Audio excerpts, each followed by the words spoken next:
السلام علیکم ورحمۃ اللہ وبرکاتہ۔ الحمد للہ رب العالمین والصلاة والسلام علی رسول الامین نبینا محمد وعلی آلہ وصحبہ اجمعین وبعد۔ اعوذ باللہ من الشیطان الرجیم، بسم اللہ الرحمن الرحیم۔ يا أيها النبي لم تحرم ما أحل الله لك تبتغي مرضات أزواجك والله غفور رحيم قد فرض الله لكم تحلة أيمانكم والله مولاكم وهو العليم الحكيم وإذ أسر النبي إلى بعض أزواجه حديثا فلما نبأت به وأظهره الله عليه عرف بعضه وأعرض عن بعض فلما نبأها به قالت من أنبأك هذا قال نبأني العليم الخبير۔ 28واں پارہ ہے اور اس پارے کی سورہ تحریم کی ابتدائی 3 آیات ہیں جو آیت نمبر 1 سے 3 تک آپ کے سامنے تلاوت کی گئی۔ اللہ العالمین ارشاد فرماتا ہے یا ایھا النبی لم تحرم ما احل اللہ لک، اے نبی صلی اللہ علیہ وسلم آپ اپنے آپ پر حرام کیوں ٹھہراتے ہیں اس چیز کو جو اللہ نے آپ کے لیے حلال کر دیا ہے۔ تبتغی مرضات ازواجک، آپ اپنی بیویوں کی رضامندی چاہتے ہیں۔ واللہ غفور رحیم، اور اللہ خوب بخشنے والا بہت رحم کرنے والا ہے۔ قد فرض اللہ لکم تحلۃ ایمانکم، یقین اللہ نے تمہارے لیے تمہاری ناجائز قسمیں کھولنا یعنی توڑنا فرض کر دیا ہے۔ واللہ مولاکم، اور اللہ تمہارا مولا ہے۔ وہو العلیم الحکیم، اور خوب جاننے والا خوب حکمت والا ہے۔ وَإِذَا سَرَّ النَّبِيُّ إِلَى بَعْضِ أَزْوَاجِهِ حَدِيثًا، اور جب نبی کریم صلی اللہ علیہ وسلم نے اپنی بیویوں میں سے کسی ایک سے بات چھپا کر کے کہی، فَلَمَّا نَبَّأَتْ بِهِ وَأَظْهَرَهُ اللَّهُ عَلَيْهِ، پھر جب اس نے دوسری کو وہ بات بتا دی اور اللہ نے وہ گفتگو اس نبی پر ظاہر کر دی، وَأَظْهَرَهُ اللَّهُ عَلَيْهِ عَرَّفَ بَعْضَهُ وَأَعْرَضَ عَنْ بَعْضٍ، تو اس نے اس میں سے کچھ اس بیوی کو جتائی اور کچھ ٹال دی۔ فَلَمَّا نَبَّأَهَا بِهِ قَالَتْ مَنْ أَنْبَأَكَ هَذَا، کہ جب اس نبی نے اسے وہ بات بتائی تو وہ کہنے لگی کہ آپ کو یہ کس نے بتایا ہے؟ قَالَ نَبَّأَنِيَ الْعَلِيمُ الْخَبِيرُ، اس نبی نے فرمایا مجھے خوب جاننے والے اور بہت باخبر اللہ کی ذات نے مجھے خبر دی ہے۔ اللہ العالمین نے اس ابتدائی حصے میں ان آیات کے اندر ایک نبی صلی اللہ علیہ وسلم کی زندگی کے ایک واقعے کی طرف اشارہ فرمایا ہے جو دراصل دیکھنے میں ایک دنیاوی معاملہ نظر آتا تھا، لیکن دراصل اس میں بھی اللہ العالمین نے آپ صلی اللہ علیہ وسلم کو اپنی مرضی سے کسی حلال چیز کو اپنے لیے حرام قرار دینا یا کسی حرام چیز کو اپنے لیے حلال قرار دینا، اللہ العالمین نے نبی صلی اللہ علیہ وسلم کو بھی اس کی اجازت نہیں دی۔ نبی کریم صلی اللہ علیہ وسلم کوئی بات کہتے بھی ہیں تو اللہ تعالیٰ نے خود گواہی دیتے ہوئے کہا کہ پیارے رسول اپنی زبان سے کوئی بات نہیں کہتے، اپنی مرضی سے کوئی بات نہیں کہتے، وہ بات کہتے ہیں جو اللہ تعالیٰ کہتا ہے، جو آپ کو حکم ہوتا ہے، جو آپ کی طرف الہام کیا جاتا ہے۔ بات دراصل یہ ہے اللہ کے رسول صلی اللہ علیہ وسلم، امام بخاری رحمۃ اللہ علیہ فرماتے ہیں، یعنی روایت طویل روایت فرماتے ہیں کہ ان 2 آیتوں کا خلاصہ یا اس کی مکمل تشریح اس روایت کے اندر بخاری کی اس روایت میں موجود ہے۔ میں اس روایت کو آپ کے سامنے رکھتا ہوں تاکہ بعد واضح طور پر جو واقعہ ہے آپ کے سامنے حاضر ہو جائے۔ حضرت صدیقہ رضی اللہ تعالیٰ عنہ فرماتی ہیں رسول کریم صلی اللہ علیہ وسلم میٹھی چیز اور شہد کو بہت پسند کرتے تھے، میٹھی چیز اور شہد کو بہت پسند کرتے تھے۔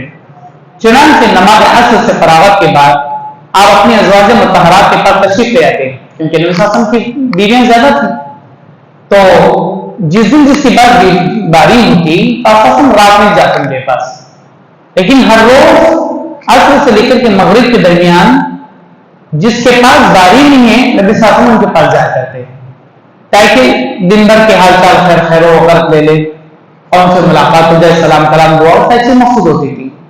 اور رات میں انہیں کے پاس جاتے جس کے پاس باری ہوا کرتی تھی. تو نبی صلی اللہ علیہ وسلم کی عادت تھی عصر کے بعد گھر میں بیویوں کے پاس تشریف لے آتے اور ہر ایک کا حال معلوم کر لیتے. حفصہ بنت عمر رضی اللہ عنہ کے پاس گئے جو عمر رضی اللہ عنہ کی بیٹی ہیں. تو آپ نے ان کے ہاں معمول سے زیادہ وہاں خیال فرمائے، یعنی ایک بات تھی ہر بیوی کے پاس ایک مثال کے طور پر 10 منٹ ٹھہرتے. ایک مثال دے رہا ہوں میں، عصر کے بعد ہر بیوی کے پاس جاتے جس بار باری نہیں ہے تو ان کے پاس 10 منٹ ٹھہرتے رہے کے پاس. لیکن ایک دن ہوتا 2-4 دن ہوا ایسا کہ آپ حفصہ رضی اللہ عنہ کے پاس 10 منٹ سے زیادہ ٹھہرنے لگے. اب کیوں کیسا ہوتا ہے کہ گھر قریب ہی تھے، قریب ہی تھے، ایک مکان تھا. تو مدینہ تو کوئی بہت بڑی آبادی تو نہیں تھی اور مختصر سی آبادی تھی، مسجد نبوی کے آس پاس کی پوری آبادی. تو پتہ تو چلتا تھا. تو دیکھا گیا کہ حفصہ بنت عمر رضی اللہ عنہ کے پاس علیہ السلام کچھ زیادہ دیر ٹائم دے رہے جس سے مجھے غیرت آئی. کون کہتی ہیں بات؟ عائشہ رضی اللہ عنہ کہہ رہے ہیں مجھے غیرت آئی. بھائی کیوں؟ باری اگر ہماری بھی نہیں تو علیہ السلام پھر ہمارے پاس سیدھے ٹھہرنا، ان کے پاس اتنی زیادہ ٹھہرے. تو لہذا آپ کہتے ہیں کہ مجھے غیرت تھا، میں نے اس کا سبب معلوم کیا تاکہ کیا وجہ کہاں زیادہ ٹائم دے رہے ہیں. تو مجھے بتایا گیا کہ ان کے قوم کی ایک عورت نے انہیں شہد کا ایک ڈبہ تحفے کے طور پر بھیجا ہے اور انہوں نے اس میں سے نبی کے شاسن کو بھی پلایا ہے. آپ جب تک بھی آپ کے پاس وہ شہد ختم نہیں ہوا، جب تک روز آتے ہیں کہ جب بھی باری نہیں رہتی ہے تو آپ ان کو نبی شاسن کو بٹھا کر کے شہد پلاتی ہیں، یعنی کہ حج جو آیا تھا ان کے یہاں پر وہ جناب کو وہ چیز پیش کرتی ہیں جس کے سب نبی کے صلی اللہ علیہ وسلم تھوڑی دیر زیادہ رک جایا کرتے تھے. کہتے ہیں کہ میں نے کہا اللہ کی قسم ہم آپ کے لیے کوئی ہیلا سوچیں گے. اب سوچا نہیں ہے برا کہنا کہ غلط آتی ہے، انسان ہے وہ بھی.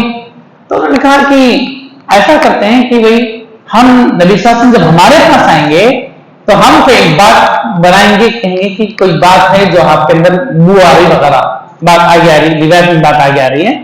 کہنے لگی کہ میں نے کہا اللہ کی قسم ہم آپ کے لیے کوئی بہانہ تلاش کریں گے. چنانچہ میں نے سودا بنت زمعہ رضی اللہ تعالیٰ عنہا سے کہا، دوسری ایک اور بیوی آپ کی، یعنی حضرت عائشہ رضی اللہ تعالیٰ کس کے پاس سے کہہ رہی ہیں؟ سودا بنت زمعہ. ان سے کہہ رہی ہیں کہ رسول کے وسلم جب ہمارے پاس تمہارے پاس، ابھی دونوں سوکوں میں بات کر رہے ہیں آپس میں، کہہ رہے ہیں کہ میرے پاس آئیں یا تمہارے پاس آئیں، جب بھی آئیں گے آج جب آپ تشریف لائیں تو آپ سے کہنا کیا آپ نے مغافیر کھایا ہے. مغافر ایک چیز کا نام ہے. اہل علم نے کہا کہ ایک گھاس سے یا کوئی چیز ایک گون ٹائپ کی چیز ہے جس کے اندر بو ہوتی ہے خاص قسم کی. تو کہا کہ آپ فرمائیں گے کہ لازم بات آپ تو شاید کھا کیا رہے ہیں، انہیں معلوم ہے شاید کھا کیا رہے ہیں، لیکن وہ ایک ایسی چیز کا نام لیے جس کے اندر ہلکی سی بو ہوتی ہے. تو جب ہم پیش کریں گے کہ ہمیں یہ چیز پسند نہیں آ رہی تو آپ شاید بھی کھانا چھوڑ دیں گے وہاں پر. جب شاید نہیں کھائیں گے تو ٹائم بھی نہیں دیں گے ان کے پاس، جتنا سب کو ٹائم دے دو انہیں کو اتنا بھی ٹائم دیں گے. تو لہٰذا انہوں نے بہانہ تلاش کیا اس کے لیے پلاننگ کی. تو کہا کہ آپ نے مغافر کھایا ہے؟ تو آپ فرمائیں گے کہ نہیں. تو ہم کہنا کہ بو کہاں سے آ رہی ہے، آپ کے منہ سے بو کہاں سے آ رہی ہے؟ آپ فرمائیں گے کہ مجھے حفصہ نے شہد پلایا ہے. تو تم کہنا کہ ہو سکتا ہے کہ شہد کی مکھیوں نے اور خود درخت سے شہد حاصل کیا، جوس یا رس چوسا ہو اور اسی کا اثر شہد میں آیا ہو جس کی وجہ سے ایسی بو آ رہی ہے. کیونکہ شہد کی مکھیاں ایک ہی پودے سے ایک ہی درخت سے یعنی پھول کے نہیں چوستی ہیں، وہ اپنے اپنے علاقے میں مختلف کیا کہتے ہیں پھولوں سے رس چوس کے جب وہ شہد جب دیتی ہیں تو جو بھی انہوں نے رس چوسا ہے اس کا اثر شہد میں نظر آتا ہے. اگر وہ املی کے جھاڑ سے شہد کا چھتا بڑھاتے ہیں تو شہد میں لائٹ کھٹاس پن آتا ہے. اگر وہ پھولوں سے چوستے ہیں تو مٹھاس پن رہتا ہے. اگر وہ جامن کے درخت پر اگر ڈالتے ہیں تو لائٹ جامن کا یعنی اس کا اثر رہتا ہے. تمام شہدوں کا یہ معاملہ ہے. تو انہوں نے کہا کہ ہم ایسے اس درخت کا نام لیں گے تو شاید مکھیوں شہد کی مکھیوں نے اور درخت سے شہد حاصل کیا ہو. میں بھی یہی بات کہوں گی اور تم بھی یہی بات کہنا اور صفیہ تم بھی یہی بات کہنا. دونوں سوکوں نے یہ بات طے کر لی. سودا رضی اللہ تعالیٰ کہتی ہیں کہ واللہ آپ تھوڑی دیر بعد ہی دروازے پر کھڑے تھے میں نے تمہارے ڈر کی وجہ سے ارادہ کیا کہ آپ کو وہ بات کہوں جس کا تم نے مجھے حکم دیا تھا۔ بہرحال جب آپ ان کے پاس تشریف لے گئے تو سودا رضی اللہ تعالیٰ عنہ نے آپ سے کہا اللہ کے رسول آپ نے مغافر کھایا ہے؟ آپ نے فرمایا نہیں۔ تو انہوں نے کہا کہ پھر آپ سے یہ بو کس چیز سے آ رہی ہے؟ آپ نے فرمایا مجھے حفصہ نے شہد پلایا تھا۔ انہوں نے کہا کہ شہد کی مکھیوں نے اور یعنی جو پلان کرے نا اب وہ پلان یہاں پر وہ کر رہے اسی بات پر گفتگو ہو رہی شاسن سے کہ شہد کی مکھیوں نے عرفوں سے شاید شہد حاصل کیا ہوگا۔ جب آپ میرے پاس تشریف لائیے تو میں نے بھی یعنی عائشہ کہہ رہی ہیں رضی اللہ عنہ انہوں نے کہہ دیا ایک بیوی نے اب میرے پاس آئے تو میں نے بھی اسی طرح کہا۔ جب آپ صفیہ کے پاس تشریف لے گئے تو انہوں نے بھی اسی طرح کہا۔ جب آپ پھر حضرت حفصہ کے پاس تشریف لے گئے تو انہوں نے عرض کی اللہ کے رسول میں آپ کو پھر پلاؤں۔ تیسرے دن کی بات ہے، ایک دن دو باتیں ہو گئی دونوں بیویوں کے پاس۔ جب تیسرے دن وہاں گئے تو حضرت حفصہ رضی اللہ عنہ کہا اللہ کے رسول شہد دو جو شہد ہے؟ آپ نے فرمایا نہیں مجھے اس کی ضرورت نہیں۔ سودا نے کہا کہ اللہ کی قسم ہم نے آپ کو اس سے محروم کر دیا ہے۔ میں نے ان سے کہا خاموش ہو جاؤ، میں نے ان سے کہا خاموش ہو جاؤ، یعنی محروم تو کہیے کہ اب سودا یہاں پر سے کریں کہ یہ معاملہ کیا ہے کہ لہٰذا دوسری اور روایت کے اندر اب بات کی ہے، مختلف روایتوں میں تھوڑی سی واقعے کی تفصیل موجود ہے۔ اللہ کے رسول صلی اللہ علیہ وسلم نے فرمایا کہا کہ آج کے بعد میں شہد نہیں پیوں گا، یہ آج کے بعد میں اپنے آپ پر شہد کو حرام کر لیتا ہوں۔ چنانچہ کیونکہ بوا کی بیویوں کو تکلیف ہو رہی میری اس شہد کے، لیکن کامن کہہ دیا آج کے بعد سے میں شہد کو اپنے اوپر حرام کر لیتا ہوں۔ یہ نہیں کہا کہ سب کے لیے حرام ہے، کہا کہ میں اپنے اوپر حرام کر لیتا ہوں۔ اللہ العالمین نے فوراً ہی آیت کریمہ کو نازل فرمایا یا ایھا النبی لم تحرم ما احل اللہ لک، اے نبی صلی اللہ علیہ وسلم اس چیز کو آپ کیسے حرام کر سکتے ہیں جس کو اللہ نے آپ کے لیے حلال کر دیا ہے۔ اور بات آپ اپنی بیویوں کی رضامندی چاہتے ہیں، یعنی اپنی بیویوں کو خوش کرنے کے لیے آپ کسی حلال چیز اپنے پر حرام کر لیں گے؟ نہیں، ایسا نہیں کرنا ہے۔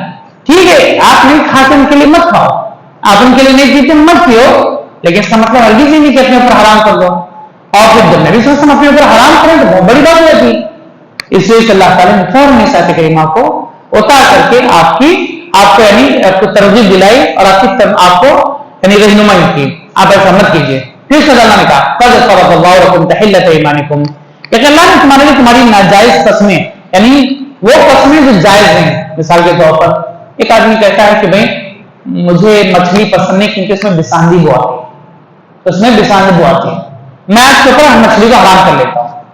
تو قسم جائز ہی نہیں ہے، کیوں؟ مچھلی حلال چیز ہے، ٹھیک ہے بساندھی بو آتی ہے، آپ کو نہیں پسند مت کھاؤ، لیکن اپنے اوپر ایک حلال چیز حرام کرنا، آپ کو پسند کھانا شریعت کی اجازتیں بھی ہیں۔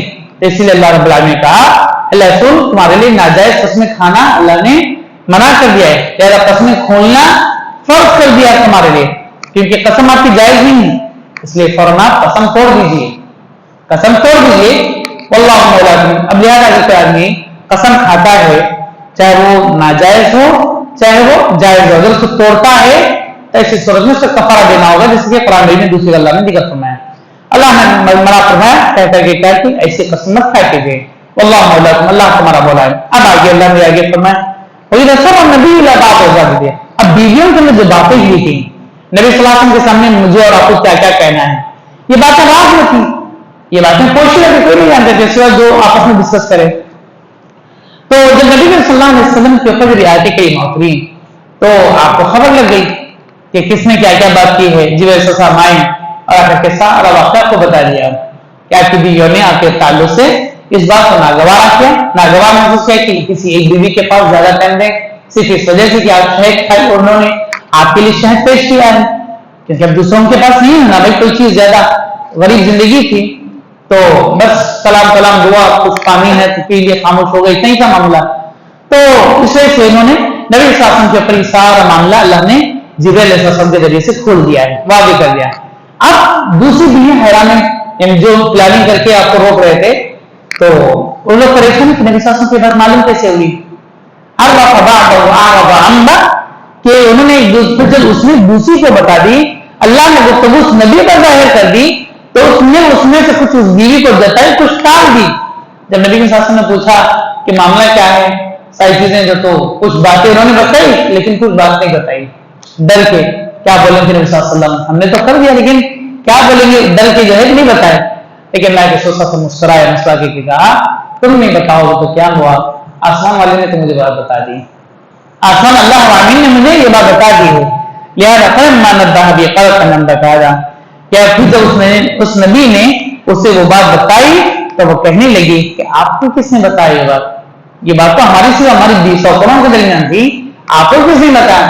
قال نبأني العليم الخبير، کہ مجھے خوب جاننے والی ذات اللہ کی ذات نے مجھے خبر کر دی ہے، بتا دی ہے. لہٰذا میں نے تمہاری چکر میں میں نے قسم تم کو خوش کرنے کے لیے وقتی طور پر میں نے اس چیز کو حرام کر لیا تھا، لیکن اللہ تعالیٰ نے اس چیز کو بھی ناپسند کیا اور مجھے تنبیہ کر دی ہے، مجھے میری رہنمائی فرما دی ہے. چنانچہ اللہ کے رسول صلی اللہ علیہ وسلم کے حیات مبارکہ ایک واقعہ ہے، مزید اسی واقعے سے متعلق اور بھی چند باتیں ہیں جو بھی آیت میں آئی جائیں گی، کل انشاءاللہ بس میں پیش کی جائیں گی. اللہ تعالیٰ سے دعا ہے رب العزت ہم تمام کو بھی نبی صلی اللہ علیہ وسلم کی تعلیمات پر صحیح طور پر عمل کرنے والا بنائے، شریعت کے اندر کسی قسم کا بھی حد و اضافہ کرنے سے اللہ تعالیٰ ہم سب کی حفاظت فرمائے. آمین. السلام علیکم.